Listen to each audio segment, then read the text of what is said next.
चलिए तो बच्चों, अब अपन बात करते हैं यहाँ पर क्लीवेज के बारे में। ठीक है, अभी तक जो अपन ने पढ़ा, अभी तक हमने फर्टिलाइजेशन या निषेचन के बारे में पढ़ा। ठीक है, ये सभी आप लोग जानते हैं कि ठीक है कि अपन फर्टिलाइजेशन या निषेचन के बारे में पढ़ रहे थे। अब अपन यहाँ पर जो बात करेंगे वो बात करते हैं अपन क्लीवेज के बारे में। क्लीवेज ये क्या होता है, जिसको अपन क्या बोलते हैं, विदलन। ठीक है, तो अपन बात कर रहे हैं यहाँ क्लीवेज या विदलन के बारे में। तो देखिए, क्लीवेज या विदलन की जब बात करें क्या होती है, क्लीवेज क्या होता है, विदलन, उसको हम देखते हैं। ठीक है, तो देखिए क्लीवेज एक तरह से समसूत्री विभाजन होते हैं। इनकी जो अपन बात करते हैं ये क्या है, एक तरह के समसूत्री विभाजन है। समसूत्री विभाजन है, इसको अपन समसूत्री विभाजन या जिनको माइटोसिस कहते हैं अपन। ठीक है, लेकिन ये जो समसूत्री विभाजन होते हैं, ये समसूत्री विभाजन हम इनको कह सकते हैं बंद प्रकार के समसूत्री विभाजन है, या क्लोज्ड माइटोसिस जिसको अपन कहते हैं। देखिए, क्लोज्ड माइटोसिस का मतलब क्या होता है, जैसे कि अपन बात करते हैं नॉर्मली जो सामान्य रूप से माइटोसिस होती है, समसूत्री विभाजन होता है, उसमें क्या होता है, जैसे एक कोशिका हो गई, 1 से 2 बन गई, 2 से 4 बन गई, ये तो सामान्य समसूत्री विभाजन है। ठीक है, लेकिन इसमें आप देखिए एक बात कि इसमें ये जो कोशिका आकार में जितनी थी, यहाँ पर सभी कोशिकाएं उतने ही आकार की हैं लगभग। ठीक है ना, यहाँ पर ये कोशिका जितने आकार की थी, इसका आकार भी उतना ही है, इनका आकार भी उतना ही है। तो यहाँ पर क्या हो रहा है कि साइटोप्लाज्म जो है वो भी वृद्धि कर रहा है। भाई 1 से 2 बनी तो दुगना हो गया साइटोप्लाज्म, फिर 4 बनी तो 4 गुना हो गया। मतलब साइटोप्लाज्म भी क्या हो रहा है, वो साइटोप्लाज्म भी जो है अपनी मात्रा में बढ़ रहा है। यही बात हो रही है यहाँ पर। लेकिन जब अपन बात करते हैं समसूत्री विभाजन जो क्लीवेज में होते हैं, विदलन में होते हैं, मतलब जिनको हम क्या बोलते हैं, क्लोज्ड माइटोसिस, बंद प्रकार के समसूत्री विभाजन, इनमें क्या होता है, जैसे ये एक कोशिका है, इसी का साइटोप्लाज्म आधा होगा और 2 बन जाएंगी, 2 से फिर 4 बनेंगी तो साइटोप्लाज्म फिर आधा आधा हो जाएगा। मतलब इन चारों का साइटोप्लाज्म मिलाकर इसे 1 के बराबर है, इन दोनों का मिलाकर इसे 1 के बराबर है। मतलब यहाँ पर हम कह सकते हैं कि क्लीवेज या विदलन जो होते हैं, इनमें साइटोजेनेसिस नहीं होती, साइटोजेनेसिस अनुपस्थित होती है। मतलब इनमें साइटोप्लाज्म नहीं बनता। ठीक है, क्लियर। कोशिकाओं की संख्या में वृद्धि होती है, लेकिन उनके आकार में किसी भी प्रकार की वृद्धि नहीं होती। इन चारों कोशिकाओं का आकार मिला लो तो इसे 1 के बराबर होगा, जो कि सामान्य समसूत्री विभाजन से थोड़ी सी अलग बात है। ठीक है, बात क्लियर, समझ में आ रही है यहाँ पर आपको। ठीक है, अब देखिए यहाँ पर जो यहाँ पर क्लीवेज होती है, इसमें न्यूक्लियो साइटोप्लाज्मिक अनुपात जो होता है वो बढ़ता जाता है। न्यूक्लियोसाइटोप्लाज्मिक रेशियो या न्यूक्लियस और साइटोप्लाज्म का जो अनुपात होता है, वो अनुपात क्या होता है, यहाँ पर लगातार बढ़ते जाता है। ठीक है ना। ये इनमें जो कोशिकाएं बनती हैं उनको हम कहते हैं ब्लास्टोमियर। क्लीवेज के टाइम पर जैसे क्लीवेज हुई, 1 से 2 बन गई, तो 2 अपन कोशिकाएं ना बोलकर क्या बोल देंगे, 2 ब्लास्टोमियर बन गए। 2 से 4 बन गई तो अपन क्या बोल सकते हैं, 4 ब्लास्टोमियर बन गए। ठीक है, तो इनमें जो कोशिकाएं बनती जाएंगी उनको हम क्या कहेंगे, ब्लास्टोमियर कहेंगे। ठीक है, क्लियर। अच्छा, क्लीवेज प्रारंभ कहाँ पर होती है, क्लीवेज प्रारंभ होती है फैलोपियन नलिका में। प्रारंभ कहाँ पर होगी, फैलोपियन ट्यूब में, जस्ट आफ्टर फर्टिलाइजेशन, निषेचन के तुरंत पश्चात क्लीवेज प्रारंभ हो जाती है। और जो क्लीवेज होती है उसमें जो एक कोशिकीय युग्मनज होता है, जाइगोट होता है, वो बहुकोशिकीय भ्रूण में परिवर्तित होता है। ठीक है, जो जाइगोट बना था वो द्विगुणित जरूर था, लेकिन वो कैसा था, द्विगुणित था, लेकिन कैसा था, एक कोशिकीय था। वही एक कोशिकीय जाइगोट जो है वो बहुकोशिकीय भ्रूण में परिवर्तित होगा यहाँ पर, उसी को हम कहते हैं क्लीवेज। जैसे कि ये जाइगोट है, एक जाइगोट, इससे 2 बन जाएंगे, क्लीवेज होगी तो कितने बन गए, 2 बन गए। इसका केंद्रक था, यहाँ पर केंद्रक हो गए, 2 से 4 बन गए। इसी तरह से विभाजन चलता रहता है। और क्लीवेज हमने कहा फैलोपियन नलिका में प्रारंभ होगी निषेचन के तुरंत पश्चात। पहली क्लीवेज जो होती है वो मेरीडियोनल होती है। फर्स्ट क्लीवेज जो होगी, पहला प्रथम विदलन जो होगा वो कैसा होगा, मेरीडियोनल होगा। मेरीडियोनल मतलब ऊर्ध्व, ठीक है। इसको हम कहते हैं एनिमल वेजाइटल पोल भी कहते हैं। ऊर्ध्व मतलब जैसे कि आप मान लीजिए ये एक एप्पल है, एप्पल को आपने ऐसे काट दिया ऊर्ध्व, तो कितने पीस हो गए, उसके कितने टुकड़े हो गए, 2 हो गए ना, ठीक है ना। अब ध्यान दीजिएगा, जो पहली क्लीवेज होती है ऊर्ध्व जरूर होती है, लेकिन केंद्र से थोड़ी सी साइड से होती है। मतलब एक ब्लास्टोमियर बड़ा बनता है और दूसरा ब्लास्टोमियर छोटा बनता है। और पहली क्लीवेज के अंत में कितने ब्लास्टोमियर बन जाते हैं, फर्स्ट क्लीवेज जो ऊर्ध्व हुई इसमें कैसे बन गए, 2 ब्लास्टोमियर बन गए। लेकिन दोनों के साइज में थोड़ा सा अंतर है। साइज में अंतर क्यों है, क्योंकि क्लीवेज ने इसको बीच से विभाजित नहीं किया, ठीक है। सेकेंड क्लीवेज की अगर बात करें अपन यहाँ पर, जो सेकेंड क्लीवेज होगी, सेकेंड क्लीवेज भी मेरीडियोनल होगी। सेकेंड क्लीवेज भी कैसी होगी, मेरीडियोनल होगी, ऊर्ध्व होगी। लेकिन पहली वाली जो हुई थी उसके 90 डिग्री पर होगी। ऐसे पहले इस तरह से एप्पल को काटा, दोनों पीस को पकड़ के रखा हुआ है, दूसरा इस तरह से एप्पल को काट दिया, कितने 4 पीस हो गए, ठीक है। तो दूसरी क्लीवेज भी मेरीडियोनल होगी। कितने ब्लास्टोमियर बनेंगे, 4 ब्लास्टोमियर बनेंगे, ठीक है। लेकिन इसमें बस बात यह है कि जब दूसरी क्लीवेज होती है तो हमने चाकू को तिरछा पकड़ा हुआ है, ऐसा पहले में तो ऐसा काट दिया था, दूसरी क्लीवेज हुई तो चाकू को तिरछा पकड़ लिया, तो इधर वाला ब्लास्टोमियर पहले टूटा, उधर दूसरा वाला बाद में टूटा। तो एक ब्लास्टोमियर पहले विभाजित हो गया पूरा, दूसरा ब्लास्टोमियर बाद में विभाजित हुआ।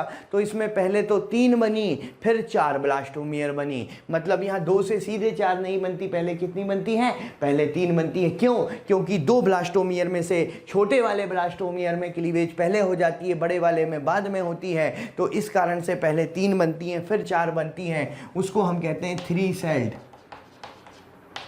Transient state. वो कौन सी स्टेट आ जाती है इसकी, 3 सेल्ड त्रिकोशिकीय जो है संक्रमण अवस्था, ये ट्रांजिएंट स्टेट आ जाती है, ठीक है। लेकिन 4 बन जाती है। फिर तीसरी क्लीवेज अगर बात करें यहाँ पर, थर्ड क्लीवेज जो होगी वो हॉरिजॉन्टल होगी, क्षैतिज होगी। हॉरिजॉन्टल या कैसी हुई, क्षैतिज हुई। तीसरी क्लीवेज मतलब अब जो 4 थे उसको हमने ऐसे काट दिया, तो ऐसे काट दिया तो कितने बन गए, तो उसमें 8 बन गए। यही 8 कोशिका की अवस्था कहलाती है मोरुला। तो अब अपन बात किसके बारे में कर रहे हैं, मोरुला के बारे में। तो मोरुला जो है ठोस गेंद के समान संरचना होती है, ठोस गेंद के समान। आपने शहतूत देखा होगा, शहतूत के समान संरचना होती है, जिसमें कितने ब्लास्टोमियर होते हैं, 8 से 16 ब्लास्टोमियर होते हैं। तीसरी क्लीवेज पूरी हो जाएगी, 8 हो जाते हैं। और कई बार हो सकता है एक क्लीवेज और हो जाए तो कितने हो जाते हैं, 16 ब्लास्टोमियर मैक्सिमम हो सकते हैं यहाँ पर, 16 ब्लास्टोमियर। और कभी कभार ओकेशनली 32 हो जाते हैं, लेकिन जनरली अपन 8 से 16 ही कहते हैं इसको। ब्लास्टोमियर की अवस्था होती है, ठोस गेंद के समान संरचना होती है, कुछ इस तरह से।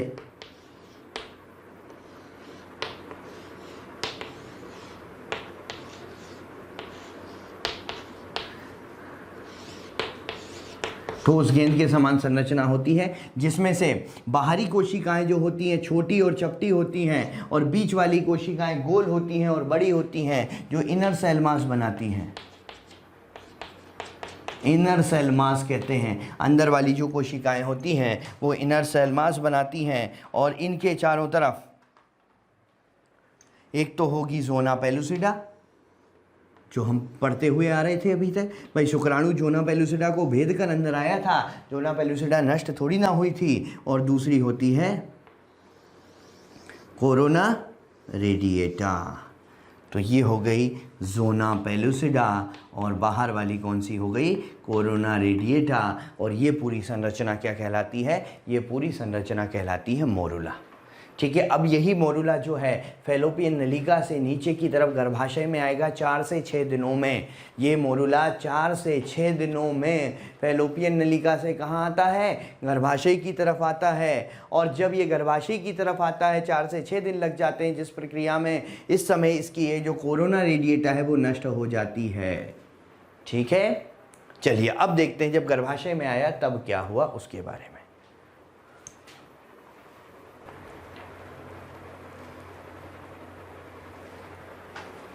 चलिए, तो अब अपन बात कर रहे हैं कि मोरूला कहाँ पर आ गया, गर्भाशय में आ गया, और मोरूला गर्भाशय में आया, उसके बाद हुआ ब्लास्टुलेशन।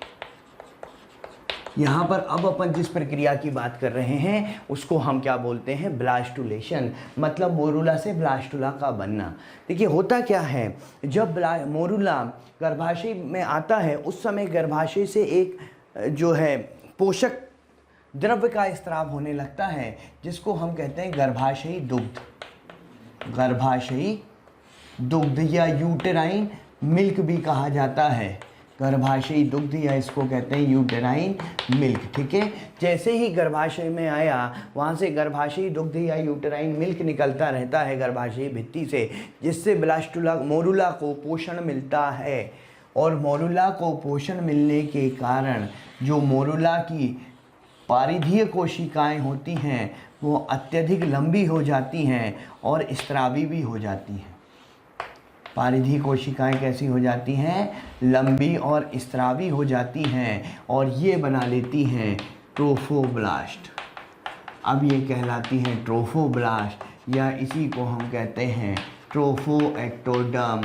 और हमने कहा ये कोशिकाएं स्त्रावी भी हो गई, इस कारण से ये अंदर की तरफ द्रव्य का स्त्राव करने लगती हैं, और अंदर की तरफ जो द्रव्य का स्त्राव करती हैं जिससे अंदर गुहा बन जाती है, कैविटी बन जाती है, जिसको हम कहते हैं ब्लास्टोसील कहते हैं। और जो इनर सेल मास की कोशिकाएं होती हैं वो एक छोर पर जाकर एकत्रित हो जाती हैं और एक घुंडी नुमा संरचना बना लेती है, जिसको हम कहते हैं एम्ब्रियोनल नोब, या इसको भ्रूणीय घुंडी भी कहा जाता है, एम्ब्रियोनल नोब या भ्रूणीय घुंडी। और ये पूरी संरचना क्या कहलाती है, इस पूरी संरचना को हम कहते हैं ब्लास्टोसिस्ट या ब्लास्टुला।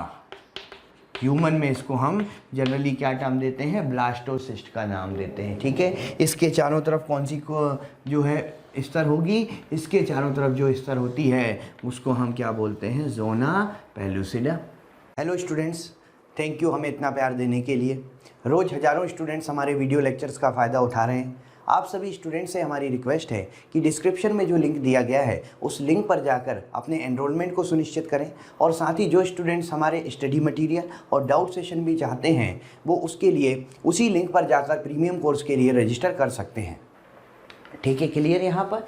ठीक है, तो इस तरीके से क्या हो रहा है कि जो ट्रोफोब्लास्ट है वो अंदर की तरफ लगातार द्रव्य का स्राव करती जा रही हैं, इसका आकार लगातार बढ़ता जाता है, और एक लिमिट आती है कि ज़ोना पेलुसिडा में एक छेद हो जाता है, जिससे कि ज़ोना पेलुसिडा जो है, ये जो अपन ने बनाई है ये क्या है यहाँ पर, ज़ोना पेलुसिडा। ज़ोना पेलुसिडा में छेद हो जाएगा, ये आकार में लगातार बढ़ रहा है, ज़ोना पेलुसिडा में एक लिमिट में क्या होगा, छेद होगा, और छेद होने के बाद ये ऐसे सिकुड़ता हुआ, जैसे इंग्लिश का 8 नंबर होता है ना, इस तरह से सिकुड़ता हुआ ज़ोना पेलुसिडा से बाहर निकल जाता है। ठीक है, और कई बार 2 भागों में टूट जाता है, जिससे कि आइडेंटिकल ट्विंस बनते हैं। जो समजात जुड़वा आपने सुने होंगे वो इसी समय बनते हैं कि ये निकलते समय कई बार क्या होता है, सिकुड़ता हुआ निकलता है, और निकलते समय क्या होता है, 2 भागों में टूट जाता है, उससे समजात जुड़वा बन जाते हैं फिर। ठीक है, आइडेंटिकल ट्विंस जिसको अपन कहते हैं। चलिए, अब ये बाहर निकलेगा, बाहर निकलने के बाद क्या होगा कि यहाँ पर जो इसकी ट्रोफोब्लास्ट होती है, ये ट्रोफोब्लास्ट 2 लेयर में, 2 स्तर में जो है विभेदित हो जाती है, अपन ये कह सकते हैं। बाहर की तरफ तो जैसे ये इस तरह से हो जाती है एक्चुअली,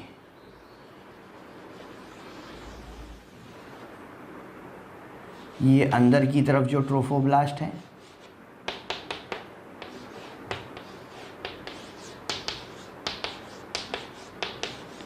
और ये बाहर वाली ट्रोफोब्लास्ट होती हैं जो इस तरह से, इनकी कोशिकाएं जो होती हैं ना वो संलयित हो जाती हैं, वो फ्यूज़ हो जाती हैं और इस तरह से हो जाती हैं। बाहर वाली को हम कहते हैं सिनसाइशियो ट्रोफोब्लास्ट, क्योंकि कोशिकाएं संलयित हो जाती हैं, और सिनसाइशियो मतलब बहुकेंद्रिक की है, तो वो बहुकेंद्रिकी टाइप की हो जाती है। और है साइटोट्रोफोब्लास्ट। फिर अंदर क्या है, यहाँ पर अंदर इनर सेल मास है, जिससे कि भ्रूण बनने वाला है, इनर सेल मास की कोशिकाओं से भ्रूण बनने वाला है। ठीक है, और जब फिर इसके बाद जो है यहाँ पर होता है इम्प्लांटेशन या अंतरोपण। तो अपन नेक्स्ट जो बात कर रहे हैं वो बात कर रहे हैं किसकी, इम्प्लांटेशन, या जिसको हम क्या बोलते हैं, अंतरोपण। अंतरोपण ये निषेचन के 7 दिन के पश्चात होगा।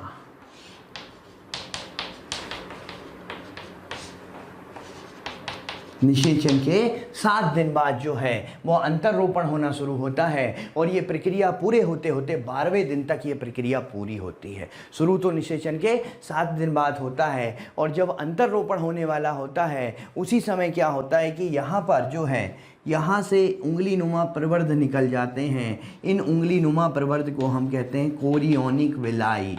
कोरियोनिक विलाई जो कि गर्भाशय की एंडोमेट्रियम के साथ जाकर जुड़ेंगे। ये भाई विलाई क्यों बने हैं, जिससे ये गर्भाशय की एंडोमेट्रियम के साथ जाकर जुड़ सकें। तो गर्भाशय की एंडोमेट्रियम से जुड़ने के लिए यहाँ पर विलाई उंगली नुमा प्रवर्ध बन जाते हैं, ठीक है। और यहाँ से कुछ लाइटिक एंजाइम भी निकलते हैं। ये लाइटिक एंजाइम क्या करते हैं, जो लाइटिक एंजाइम होते हैं वो एंडोमेट्रियम को, एंडोमेट्रियम पता है ना आपको, अंतःगर्भाशय स्तर।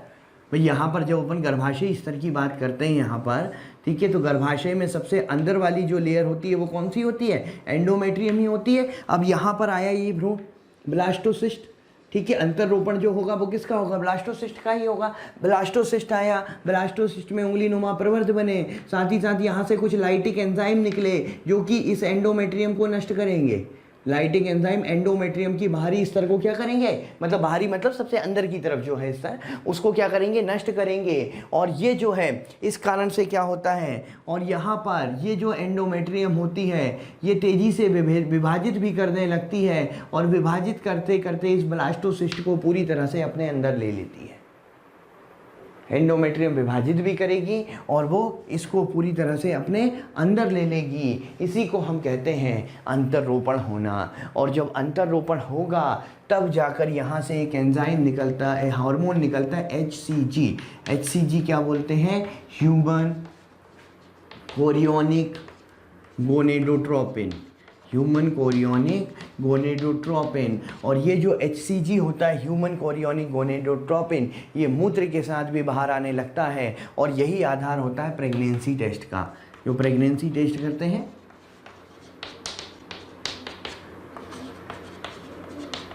या जो ग्रेविडेक्स टेस्ट करते हैं उसका आधार क्या होता है, मूत्र में HCG की उपस्थिति। क्योंकि अगर मूत्र में HCG उपस्थित है इसका मतलब कि इम्प्लांटेशन या अंतरोपण हुआ है। बात आ रही है समझ में यहाँ पे, ठीक है। तो अब क्या होगा यहाँ पर, HCG चलो ये तो ठीक है, मूत्र में उपस्थित होता है तो उससे पता लगा सकते हैं प्रेगनेंसी का। बट बात ये है कि HCG निकला क्यों भाई, HCG क्यों निकला। HCG इसलिए निकला जिससे कि ये कॉर्पस ल्यूटियम को नष्ट होने से बचा सके। HCG कॉर्पस ल्यूटियम को नष्ट होने से बचाता है, जिससे कॉर्पस ल्यूटियम लगातार जो है वो प्रोजेस्टेरॉन का स्राव करता है। अदरवाइज़ तो क्या होगा आपको पता है, ये जो प्रोजेस्टेरॉन है ये LH को नेगेटिव फीडबैक देगा और LH को नेगेटिव फीडबैक देगा तो कॉर्पस ल्यूटियम नष्ट हो जाएगा। कॉर्पस ल्यूटियम को भी नेगेटिव फीडबैक आएगा, ये अपन पढ़ चुके हैं मेंस्ट्रुअल साइकिल में। कॉर्पस ल्यूटियम नष्ट होगा तो प्रोजेस्टेरॉन निकलना बंद हो जाएगा और प्रोजेस्टेरॉन निकलना बंद हो गया तो जो एंडोमेट्रियम है वो नष्ट हो जाएगी, अंतःगर्भाशय स्तर नष्ट होने लगेगी। लेकिन यहाँ पर हमको अंतःगर्भाशय स्तर को नष्ट होने से बचाना है। तो कैसे बचाना है, प्रोजेस्टेरॉन को लगातार बनाए रखना है। अब बनाए कैसे रखें LH की अनुपस्थिति में, तो बनाए ऐसे रखें कि क्या निकलने लगा, अब HCG निकलने लगा और ये HCG जो है उस कॉर्पस ल्यूटियम को नष्ट नहीं होने देगा। LH की अनुपस्थिति में भी कॉर्पस ल्यूटियम लगातार प्रोजेस्टेरॉन का स्राव करेगा और इस अधिक प्रोजेस्टेरॉन के कारण क्या होता है, जो गर्भाशय होता है, गर्भाशय का निचला भाग कौन सा होता है, सर्विक्स होता है। यहाँ पर इस सर्विक्स में म्यूकस का जमा हो जाता है, म्यूकस या श्लेष्मा बहुत अधिक जम जाता है, जिसको हम कहते हैं प्लग, सर्वाइकल प्लग बन जाता है, सर्वाइकल प्लग कहते हैं इसको, ठीक है। म्यूकस का जो है वो थक्का जम जाता है, एक तरह से अपन ये कह सकते हैं, ठीक है, क्लियर। तो प्रोजेस्टेरॉन जो होता है इसी को हम क्या बोलते हैं, गर्भावस्था का हार्मोन, क्योंकि गर्भावस्था को बनाए रखने के लिए किसकी ज़रूरत होती है, प्रोजेस्टेरॉन की। अच्छा, कॉर्पस ल्यूटियम ऑफ प्रेगनेंसी, गर्भावस्था का कॉर्पस ल्यूटियम किसको बोलते हैं, तो गर्भावस्था का कॉर्पस ल्यूटियम हम कहते हैं HCG को। ठीक है, ये गर्भावस्था का क्या है, कॉर्पस ल्यूटियम है, क्योंकि जब तक HCG रहेगा तब तक कॉर्पस ल्यूटियम रहेगा। जैसे ही HCG खत्म हो गया अगर, तो कॉर्पस ल्यूटियम भी नष्ट हो जाएगा। बात आई समझ में यहाँ पर, ठीक है।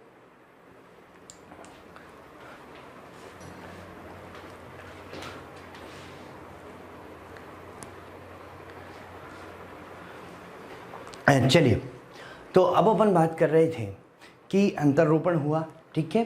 अंतररोपण होने के बाद क्या बनेगा, यह प्लासेंटा या अपरा बनेगा।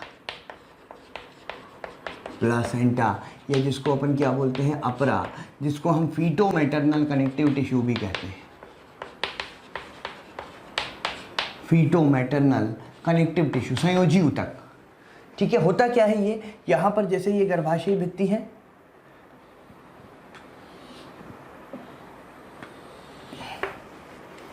अंदर की तरफ यहाँ पर क्या हो गई, एंडोमेट्रियम,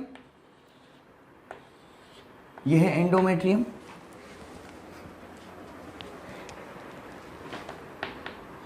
यहां से आकर यहां पर जो भ्रूण होता है, ठीक है, जो भ्रूण विकसित हो रहा है, ये भ्रूण मां के शरीर से जिस संयोजक कड़ी के द्वारा जुड़ा होता है उसको हम कहते हैं प्लासेंटा। और ये हो गया भ्रूण, एम्ब्रियो, और ये हो गई अम्बिलिकल कॉर्ड। अम्बिलिकल कॉर्ड, ये नाभि की रज्जु कहते हैं इसको। तो भ्रूण जो है नाभि की रज्जु या अम्बिलिकल कॉर्ड के माध्यम से किससे जुड़ा होता है, प्लासेंटा से जुड़ा होता है। और ये प्लासेंटा जो है भ्रूण के और माँ के बीच की संयोजक कड़ी है, जो दोनों को जोड़कर रखने का काम करती है। फीटो मैटरनल कनेक्टिव टिश्यू क्यों बोलते हैं, क्योंकि मैटरनल इसलिए क्योंकि इसमें गर्भाशयी भाग भी होता है, फीटो इसलिए क्योंकि इसमें फीटस या भ्रूणीय भाग भी है। और भ्रूणीय भाग कौन सा है, कोरियोनिक विलाई, वो अभी अपन पढ़ चुके थे, जो विलाई उंगली नुमा प्रवर्ध बने थे। ठीक है, तो भ्रूण का भाग भी है और गर्भाशय भाग भी है, गर्भाशय की एंडोमेट्रियम भी है। ये दोनों मिलकर क्या बनाते हैं, ये दोनों मिलकर प्लासेंटा या अपरा का निर्माण करते हैं। प्लासेंटा या अपरा का कार्य क्या होता है, तो देखिए इसका कार्य होता है पोषण प्रदान करना, क्योंकि माँ के शरीर से जो भी पोषण आएगा वो इस प्लासेंटा के माध्यम से ही आएगा। इसका काम उत्सर्जन का भी होता है, क्योंकि जो भी उत्सर्जी पदार्थ होंगे भ्रूण के, वो प्लासेंटा के माध्यम से माँ के में जाएंगे और वहां से बाहर निकलेंगे। इसका काम श्वसन का भी होता है, गैसों का विनिमय, क्योंकि जो भी ऑक्सीजन आएगी वो प्लासेंटा के माध्यम से भ्रूण में आएगी, और भ्रूण की जो भी CO2 होगी वो प्लासेंटा के माध्यम से मां के शरीर में जाएगी। ठीक है, इसके बाद ये जो है कुछ अवरोधक का भी कार्य करता है। अवरोधक मतलब क्या है कि कुछ कई सारे ऐसे सूक्ष्म जीव हो जो प्लासेंटा को पार करके जो है वो भ्रूण में नहीं आ सकते। उसके बाद है यहाँ पर अंतःस्रावी कार्य, ये बड़ा इंपॉर्टेंट बात है यहाँ पर, अंतःस्रावी कार्य। अंतःस्रावी कार्य का क्या मतलब है कि ये कई सारे हार्मोन निकालता है, कई सारे हार्मोन्स जो हैं वो प्लासेंटा से निकलते हैं। जैसे एक हार्मोन तो हम पढ़ चुके थे अभी, HCG। उसके अलावा क्या क्या निकलता है, उसके अलावा यहाँ पर कोरियोनिक थायरोट्रोपिन। कोरियोनिक थायरोट्रोपिन काम क्या है, इसका कार्य है माँ की थायराइड ग्रंथि को जो है उत्प्रेरित करना, जिससे ज़्यादा थायरॉक्सिन निकाल सके वो, क्योंकि गर्भावस्था में उपापचयी दर की अधिक उपापचयी दर की ज़रूरत होती है। और अधिक उपापचयी दर कब होगी, जब थायरॉक्सिन ज़्यादा निकलेगा, क्योंकि थायरॉक्सिन उपापचयी दर को नियंत्रित करता है। ठीक है, तो ये माँ की कोरियोनिक थायरोट्रोपिन क्या करता है, यहाँ प्लासेंटा से निकल के माँ की ग्रंथि, माँ की थायराइड ग्रंथि से थायराइड की जो मात्रा होती है उसको बढ़ा देता है। कोरियोनिक कॉर्टिकोट्रोपिन, कोरियोनिक कॉर्टिकोट्रोपिन जो होता है एड्रिनल कॉर्टेक्स से ज़्यादा उसके हार्मोन निकलवाता है। एड्रिनल कॉर्टेक्स के हार्मोन की मात्रा को बढ़ा देता है, माँ के एड्रिनल कॉर्टेक्स के हार्मोन की मात्रा को बढ़ा देगा कोरियोनिक कॉर्टिकोट्रोपिन। इसके बाद HPL is human placental lactogen.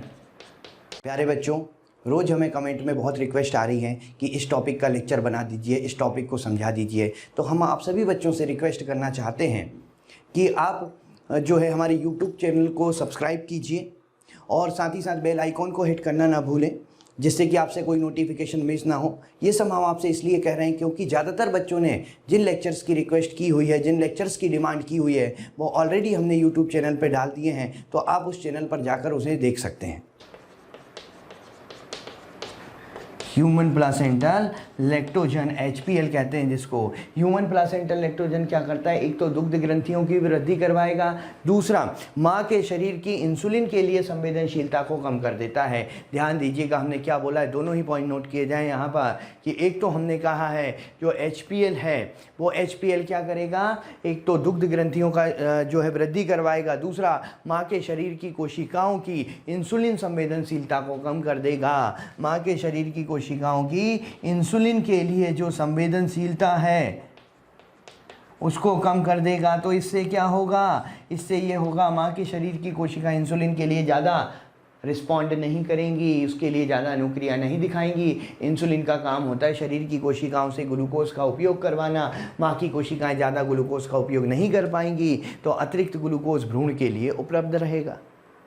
ठीक है, तो HPL निकलता है। इसी तरह से यहाँ पर प्रोजेस्टेरॉन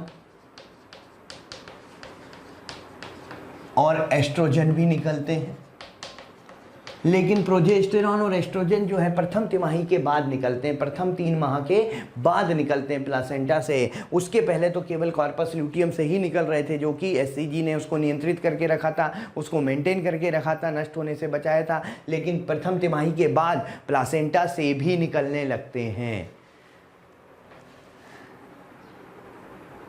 फिर इसके बाद यहाँ पर CRH भी एक हार्मोन होता है, corticotropin releasing hormone, corticotropin releasing hormone निकलता है। और ऐसा माना जाता है आज के समय में कि ये जो है प्रेगनेंसी के टाइम को डिसाइड करता है कि बच्चे का जन्म कब होगा, किस समय होगा, कितने दिनों के बाद होगा, उसको ये डिसाइड करने का काम करता है। और लास्ट जो है यहाँ पर रिलैक्सिन भी निकलता है। रिलैक्सिन क्या करता है कि जो प्यूबिक सिम्फाइसिस होती है, नीचे वाली जो अस्थि होती है हमारी, जो श्रोणी मेखला जिसको अपन कहते हैं, ये श्रोणी मेखला इस तरह से जुड़ी होती है दोनों। भाई जो हमारी श्रोणी मेखलाएँ होती हैं कुछ इस तरह से जुड़ी होती है ना, ये इसके बीच में यहाँ पर इसको अपन क्या बोलते हैं? Pubic symphysis. आपने पढ़ा होगा ये कंकाल तंत्र में, प्यूबिक सिम्फाइसिस। इस प्यूबिक सिम्फाइसिस को जो है, इस प्यूबिक सिम्फाइसिस के जो ऊतक होते हैं यहाँ पर, जो संधि होती है, उसको ढीला कर देता है और सर्विक्स को फैला देता है। क्योंकि जो सर्विक्स के माध्यम से और प्यूबिक सिम्फाइसिस जब थोड़ी लूज होगी तो बच्चे के जन्म में आसानी होगी, मतलब ये बच्चे के जन्म में सहायता करता है। और रिलैक्सिन ध्यान रखिएगा प्लासेंटा से तो निकलता ही है, साथ ही साथ कॉर्पस ल्यूटियम से भी निकलता है। लेकिन कॉर्पस ल्यूटियम से नॉर्मली नहीं निकलता, केवल गर्भावस्था के अंतिम चरणों में निकलता है, ऐसे नहीं निकलता। ऐसे तो कॉर्पस ल्यूटियम से हम बोलते हैं प्रोजेस्टेरॉन एस्ट्रोजन निकलता है, लेकिन रिलैक्सिन भी निकलता है, लेकिन वो गर्भावस्था के अंतिम तिमाही में ही निकलता है, अदरवाइज वैसे तो नहीं निकलता। लेकिन उस समय ये प्लासेंटा से भी निकलने लगता है। ठीक है, तो ये प्लासेंटा के हार्मोन्स हैं। चलिए अब इसके बाद क्या होगा अपन ये देखें। हमने कहा कि चलो ठीक है भाई, यहाँ तक जो है ब्लास्टुला बन गया, ब्लास्टोसिस्ट का जो है अंतर्रोपण हो गया। ब्लास्टोसिस्ट के अंतर्रोपण के बाद ये गैस्ट्रुला बनाएगा। अब ये क्या बनाएगा? अब ये बनाएगा गैस्ट्रुला। गैस्ट्रुला में क्या होगा कि यहाँ पर जो है 3 जनन स्तर बन जाएंगी। मैं इसको शॉर्ट में इस तरह से ही समझ लेते हैं अपन यहाँ पे कि इसके अंदर क्या बन जाएंगी? 3 जनन स्तर बन जाएंगी, जिसमें से एक होगी एंडोडर्म, मीजोडर्म और एक्टोडर्म। ठीक है, और इसी संरचना को जब ये तीनों जनन स्तर बन जाएंगी तब हम इसको ब्लास्टोसिस्ट नहीं कहेंगे। एक्चुअली तीनों जनन स्तर बन जाती है, इसके अंदर की जो गुहा होती है ब्लास्टोसील वो ख़त्म हो जाती है। हम कहते हैं तब गैस्ट्रुलेशन समाप्त हो चुका, गैस्ट्रुला बनने की प्रक्रिया समाप्त हो चुकी। और अब ये क्या कहलाता है? गैस्ट्रुला, मतलब तीनों जनन स्तर बन गई। मतलब यहाँ पर ये था कि जब ठोस गेंद के समान संरचना थी तो मोरुला था, जब गुहा बन गई थी तो ब्लास्टुला था या ब्लास्टोसिस्ट था। जब गुहा खत्म हो गई और 3 जनन स्तर बन गई तो अब ये गैस्ट्रुला हो गया। और इन्हीं तीनों जनन स्तर से जो है पूरी शरीर की संरचना बनेगी, शरीर के अलग अलग अंग बनेंगे। तो चलिए अब अपन बात करते हैं यहाँ पर ऑर्गेनोजेनेसिस के बारे में। अब क्या होगी यहाँ पर, ऑर्गेनोजेनेसिस। ऑर्गेनोजेनेसिस मतलब अंगों का निर्माण होगा। और इसमें कुछ इंपॉर्टेंट पॉइंट अपन पढ़ेंगे जो एग्जाम के लिए इंपॉर्टेंट होते हैं। बेसिकली ऑर्गेनोजेनेसिस में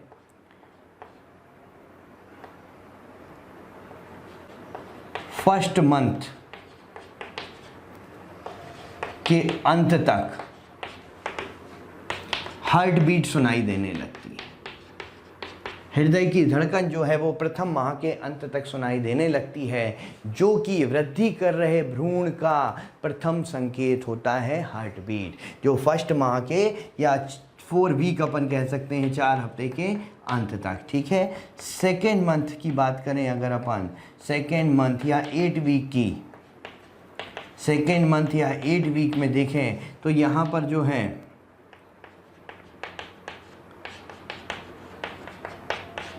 अंगुलियों व पादों का निर्माण होने लगता है।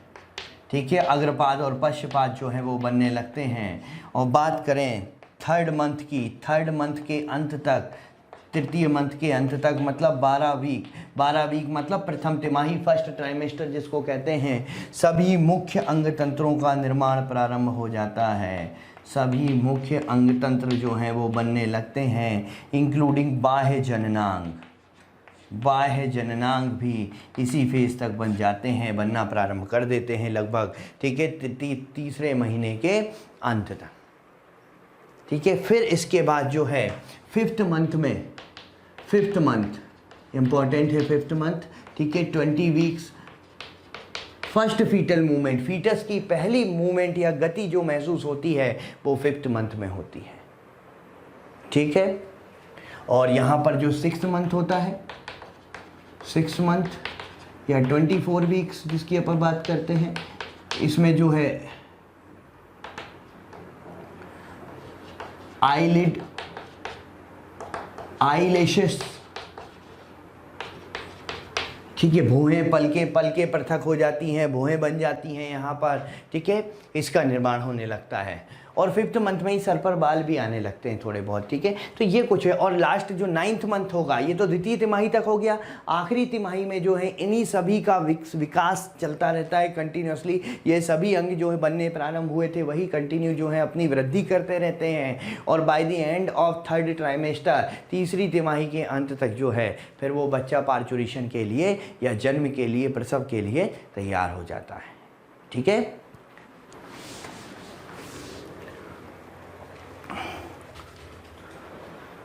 चलिए, तो अब अपन बात करते हैं यहाँ पर पार्चुरेशन के बारे में।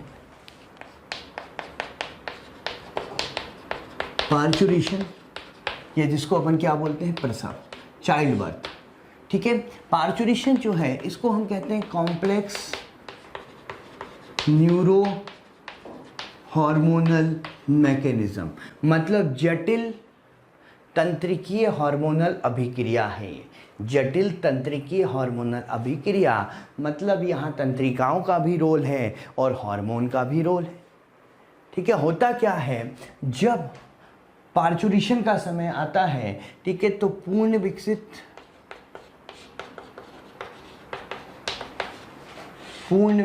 भ्रूण और प्लासेंटा दोनों जो हैं प्रसव के संकेत उत्पन्न करते हैं।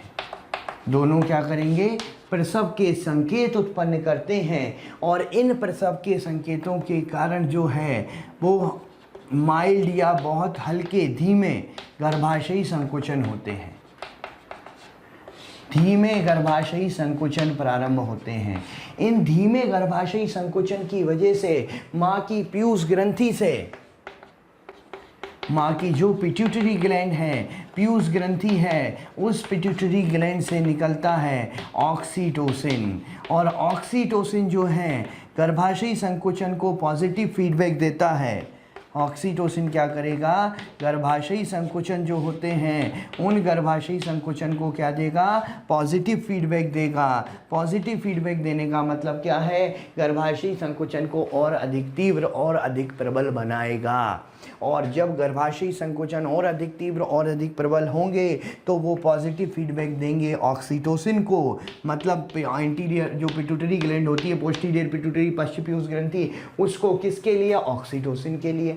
और ऑक्सीटोसिन संकुचन को और प्रबल और तीव्र बनाएगा, और यही ऑक्सीटोसिन प्रबल तीव्र बना रहा है, और यही तीव्र गर्भाशयी संकुचन और ज़्यादा ऑक्सीटोसिन निकलवाएंगे। दोनों एक दूसरे को पॉजिटिव फीडबैक देते रहेंगे, और कब तक देते रहेंगे, जब तक कि बच्चे का जन्म ना हो जाए।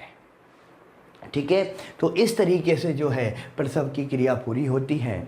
और यहाँ पार्चुरेशन की जब बात करते हैं तो इस समय जो है ध्यान दीजिए, प्रोजेस्टेरॉन कम होने लगता है और एस्ट्रोजन बढ़ने लगता है, क्योंकि प्रोजेस्टेरॉन कम होगा, जैसे ही संकेत मिलते हैं प्रोजेस्टेरॉन का स्तर प्लस धीरे धीरे क्या होगा, कम होने लगेगा। क्योंकि प्रोजेस्टेरॉन जब तक रहेगा तब तक तो गर्भाशयी स्तर से जो है भ्रूण का अलग होना संभव नहीं है, तो प्रोजेस्टेरॉन कम होगा और एस्ट्रोजन क्या होगा, बढ़ने लगता है यहाँ पर। ठीक है, अब यहाँ पर क्या हुआ, इसके प्रसव के 3 चरण होते हैं बेसिकली।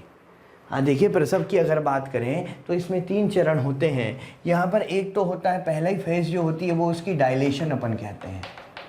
डायलेशन में क्या होता है, गर्भाशयी संकुचन प्रारंभ हुए, ऑक्सीटोसिन निकला, गर्भाशयी संकुचन तीव्र हुए, प्रबल हुए और ज़्यादा ऑक्सीटोसिन निकला, और इन संकुचनों के कारण क्या होती है, एमनियोन नष्ट होती है।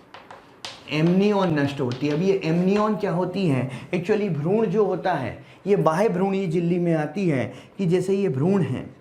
और अगर आपको हमारे वीडियो लेक्चर पसंद आए तो उन्हें लाइक और शेयर ज़रूर कीजिए, जिससे और भी ज़रूरतमंद बच्चों तक ये लेक्चर्स पहुंच सकें। और अंत में हम इतना ही कहना चाहेंगे कि आपके प्यार और विश्वास के कारण हमारी मोशन की पूरी टीम बहुत मोटिवेटेड है कि आपको बेहतर से बेहतर कंटेंट प्रोवाइड कर सके। भ्रूण चारों ओर से एक मेम्ब्रेन के द्वारा घिरा होता है जिसको हम कहते हैं एमनियोन, और इसके अंदर द्रव्य भरा होता है जिसको हम कहते हैं एमनियोटिक फ्लूइड या एमनियोटिक द्रव्य।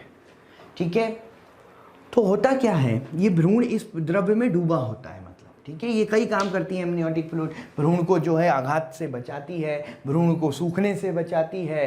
ठीक है, भ्रूण के चारों ओर के दाव को नियंत्रित करके रखती है ये द्रव्य जो है। तो यहाँ पर क्या होता है, गर्भाशयी संकुचन के कारण ये एमनियोन नष्ट हो जाती है, तो ये द्रव्य जो है वो योनि के माध्यम से बाहर निकलता है, जो कि प्रसव का संकेत होता है। प्रसव का पहला संकेत जो है वो एमनियोटिक द्रव्य का वेजाइना या योनि के माध्यम से बाहर निकलना। इसके बाद यहाँ पर जो है एक्सपल्शन आती है, एक्सपल्शन फेज आती है। एक्सपल्शन में क्या होता है कि ये जो भ्रूण होता है, भ्रूण क्या फीटस है या बच्चा है, नवजात है, वो क्या होगा, वो जन्म नाल के माध्यम से बाहर निकलेगा, इसको हम कहते हैं एक्सपल्शन। और जब बाहर निकलेगा तो उसका सामान्य परिसंचरण तंत्र और श्वसन तंत्र काम करने लगेगा, क्योंकि अभी तक तो बच्चा सांस ले नहीं रहा था। बच्चा सांस पहली बार कब लेता है, जन्म के पश्चात। पहली बार सांस कब लेता है, जन्म के पश्चात। जन्म तक तो भाई उसको ऑक्सीजन प्लासेंटा के माध्यम से मिल रही थी, CO2 उसकी प्लासेंटा के माध्यम से बाहर जा रही थी। ठीक है ना, अभी तो एल्वेलाई क्या थी, सिकुड़ी हुई थी। अब जब जन्म ले लिया, जन्म लेने के बाद जो है, जब अम्बिलिकल कॉर्ड को काटेंगे उसके बाद उस समय क्या होता है कि उस समय बच्चा सांस लेना प्रारंभ करता है। ठीक है, और बच्चा सांस लेना प्रारंभ करेगा तो सामान्य परिसंचरण तंत्र प्रारंभ होगा, सामान्य परिसंचरण तंत्र प्रारंभ होता है, क्योंकि भ्रूणीय परिसंचरण तंत्र सामान्य परिसंचरण से बिल्कुल अलग होता है। जैसे कि आपको पता होगा, अगर अपन शॉर्ट में यहाँ पर देखें, ये हो गया राइट एट्रिया, ये हो गया राइट वेंट्रिकल, लेफ्ट एट्रिया और लेफ्ट वेंट्रिकल। भ्रूण में क्या होता है, शरीर का जो भी रक्त हुआ, मान लो राइट एट्रिया में आया, राइट एट्रिया से ये यहीं लेफ्ट एट्रिया में चले जाता है। एक यहाँ छिद्र होता है जिसको कहते हैं फोरामेन ओवेल, जो बाद में फोजा ओवेलिस बन जाता है, वही लेफ्ट एट्रियम में चले जाता है। क्योंकि यहाँ से जो है फेफड़ों में जाने का कोई मतलब है नहीं, क्योंकि लंग्स तो क्या है, सिकुड़े हुए हैं। तो ये तो कहाँ चले जाता है, सीधे लेफ्ट साइड में, और लेफ्ट साइड से फिर कहाँ चले जाता है, पूरे शरीर में निकल जाता है। ये भ्रूणीय परिसंचरण होता है। लेकिन सामान्य परिसंचरण में तो ऐसा नहीं होता। सामान्य परिसंचरण में तो राइट में आएगा, लंग्स में जाएगा, फिर लंग्स से फिर लेफ्ट में आएगा, फिर पूरी बॉडी में जाएगा। लेकिन यहाँ पर ऐसा नहीं होता, राइट और लेफ्ट का दोनों का ब्लड मिक्स होके और जो है लेफ्ट से ही बाहर जाता है। तो लेकिन अब नहीं, एक्सपल्शन जन्म के बाद ये छिद्र जो है उस समय बंद हो चुका होता है। तो अब जो है और लंग्स जो है, फेफड़े जो हैं वो काम करने लगे होते हैं। तो अब ये सामान्य परिसंचरण प्रारंभ हो जाता है यहाँ पर, ठीक है। तो एक्सपल्शन जिसमें बच्चे का जन्म हुआ, बच्चे ने सांस लेनी प्रारंभ करी, ठीक है। और जो है अम्बिलिकल कॉर्ड को काटा गया। ये जो अम्बिलिकल कॉर्ड थी, अभी अपन ने पढ़ा था यहाँ पर कि बच्चा अम्बिलिकल कॉर्ड के माध्यम से यहाँ पर जो है वो प्लासेंटा से जुड़ा होगा, इसको काटा जाता है नाभि की रज्जु को। अब तीसरी फेज जो होती है स्टेज आफ्टर बर्थ, जन्म के बाद की प्रावस्था, स्टेज आफ्टर बर्थ। इसमें क्या होता है, जो अम्बिलिकल कॉर्ड का बचा हुआ भाग है और ये जो प्लासेंटा है जो अंदर रह गया था अभी भी गर्भाशय में, वो योनि के माध्यम से बाहर निकलता है जन्म के 15 से 20 मिनट के पश्चात। इसको अपन कहते हैं स्टेज आफ्टर बर्थ, ठीक है। तो पहले तो हल्के गर्भाशयी संकुचन की वजह से एमनियोटिक झिल्ली नष्ट हुई, एमनियोटिक द्रव्य योनि के माध्यम से बाहर निकला, जो कि जन्म का पहला संकेत था। एक्सपल्शन में बच्चे का जन्म हुआ, अम्बिलिकल कॉर्ड को काटा, बच्चे ने सांस लेनी प्रारंभ करी और सामान्य परिसंचरण तंत्र भी प्रारंभ हुआ। तीसरा स्टेज आफ्टर बर्थ, ठीक है।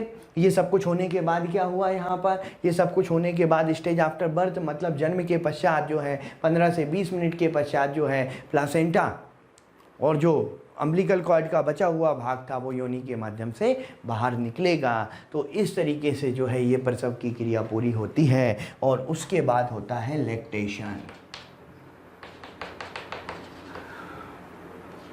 या जिसको अपन क्या बोलते हैं, स्तनपान।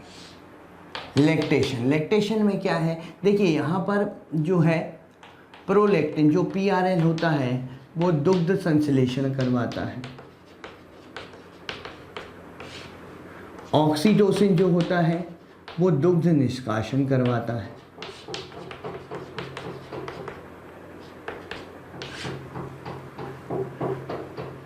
ठीक है, तो प्रोलैक्टिन दुग्ध बनवाएगा, ऑक्सीटोसिन दुग्ध का निष्कासन करवाएगा, प्रोलैक्टिन एक्सट्रोजन दुग्ध ग्रंथि की वृद्धि करवाते हैं। ठीक है, तो यहाँ पर होता क्या है कि जैसे ही बच्चा जो है निप्पल को सक करता है, निप्पल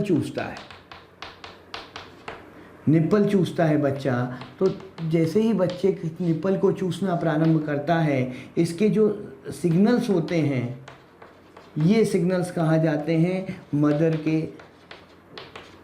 मदर CNS में जाते हैं, जिससे OCT ऑक्सीटोसिन निकलने लगता है, जिससे मिल्क इजेक्शन होता है या दुग्ध निष्कासन होता है।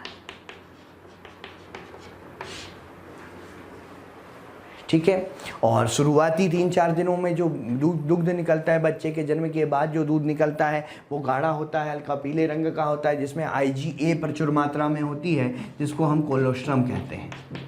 उसको क्या बोला जाता है, कोलोस्ट्रम, जिसमें IgA प्रचुर मात्रा में होती है। इसलिए कहा जाता है कि जन्म के पश्चात 3 से 4 दिनों का जो दूध होता है वो बच्चे के लिए बहुत अधिक जरूरी होता है। ठीक है, तो इस तरीके से जो है हमने यहाँ पर इस चैप्टर को स्टार्ट किया था, जो है मानव जनन तंत्र के संरचनाओं से, और हमने यहाँ पर ख़त्म किया इसको स्तनपान पर। ठीक है, तो उम्मीद है कि ये वाली बातें आपको समझ में आ गई होंगी। ठीक है, इसमें अच्छा अभी अपन ने जो बात करी ना एमनियन की या जो भी, उसके बारे में एक बार थोड़ा सा और पढ़ लेते हैं, जिससे आपको कहीं पर कन्फ्यूज़न ना हो कि जो अपन एमनियन बोल रहे थे उसको थोड़ा सा और क्लियर करना चाहूँगा मैं। अदरवाइज़ हो सकता है कि आप उन चीज़ों को लेकर थोड़े कन्फ्यूज़ हो जाओ। जो बाह्य भ्रूणीय झिल्ली की अपन बात कर रहे थे अभी, ये मैं आपको एक बार बता ही देता हूँ। एक्स्ट्रा एम्ब्रियोनिक मेम्ब्रेन, या जिसको अपन कहते हैं बाह्य भ्रूणीय झिल्ली, ये बाह्य भ्रूणीय झिल्ली जो होती है 4 होती हैं। देखिए, जैसे कि ये भ्रूण है, अपन यहाँ पर सपोज करें ये एम्ब्रियो बना रहे हैं,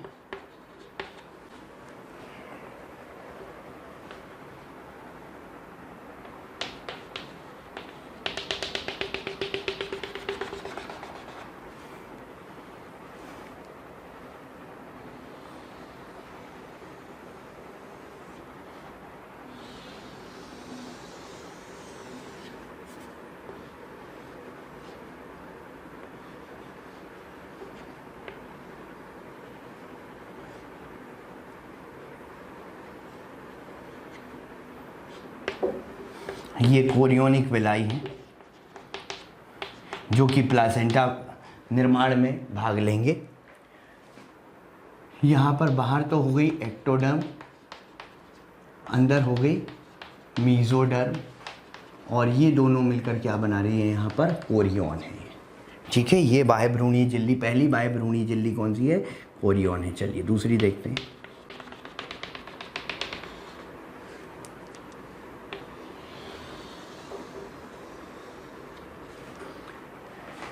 बाहर की तरफ मीजोडर्म, अंदर की तरफ एक्टोडर्म, ये है एमनियन, जिसकी अभी अपन बात कर रहे थे, जिसके अंदर द्रव्य भरा होगा, जिसको अपन एमनियोटिक द्रव्य कहेंगे। ठीक है, जो भ्रूण को पोषण प्रदान करेगा, भ्रूण के चारों तरफ के ताप को नियंत्रित करेगा, भ्रूण को आघातों से सुरक्षा प्रदान करेगा।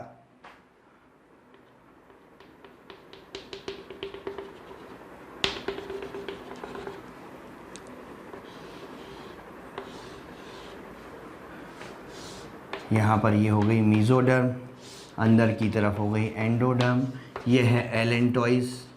एलेंटॉइस जो होती है प्लासेंटा की रक्तवाहिनियाँ बनाती हैं, इसलिए ह्यूमन प्लासेंटा को एलेंटोकोरियोनिक भी कहा जाता है। एलेंटोकोरियोनिक क्यों, कोरियन ने तो विलाई बनाई, एलेंटॉइस ने उसकी रक्तवाहिनियाँ बनाई प्लासेंटा की, इसलिए इसको एलेंटोकोरियोनिक कहते हैं। और यहाँ पर भी सेम बात है, बाहर की तरफ मीजोडर्म है, अंदर की तरफ एंडोडर्म है, और ये मिलकर योग सैक बनाती हैं, पीतक कोश बनाती हैं, योग सैक और पीतक कोश बनाती हैं। ठीक है, हालांकि मनुष्य में जो होता है उसके योग सैक में योग होता नहीं है। ठीक है, योग सैक में योग नहीं होता, क्योंकि योग तो पोषण देने के लिए होता है, और बच्चों को पोषण कहाँ से मिल रहा है, यहाँ प्लासेंटा के माध्यम से, माँ के रक्त से मिल रहा है, तो इसलिए यहाँ पर योग नहीं होता वैसे तो। ठीक है, बहुत सूक्ष्म मात्रा में या बोलते हैं नहीं होता, नेग्लिजिबल, नगण्य ही मान लेते हैं कि योग नहीं होता। तो फिर योग सैक का काम क्या होता है, योग सैक जो है प्रारंभिक अवस्था में जो है ब्लड सेल्स बनाता है, जो रक्त कोशिकाएँ होती हैं वो बनाने का काम करता है योग सैक। फिर इसके बाद इसका काम स्प्लीन और लिवर करने लगते हैं, फिर इसके बाद लास्ट में ये काम अस्थि मज्जा करने लगती है। ठीक है, तो इस तरह से ये चार जो है बाह्य भ्रूणीय झिल्ली होती है, जो भ्रूण के चारों तरफ होती हैं, और उन सब के कार्य क्या है उसके बारे में मैंने आपको बताया। ठीक है, तो इस लेक्चर में बच्चों इतना ही। Thank you. और बच्चों, अगर आप चाहते हैं कि जो टॉपिक हम यहाँ पढ़ा रहे हैं वो आपको भी मिल सके, या जो टॉपिक हम यहाँ पढ़ा रहे हैं उसका पूरा लेक्चर आपको भी मिल सके, तो आज ही कॉल कीजिए 18002121 799 पर। एक बार पुनः आपके प्यार और विश्वास के लिए बहुत बहुत धन्यवाद।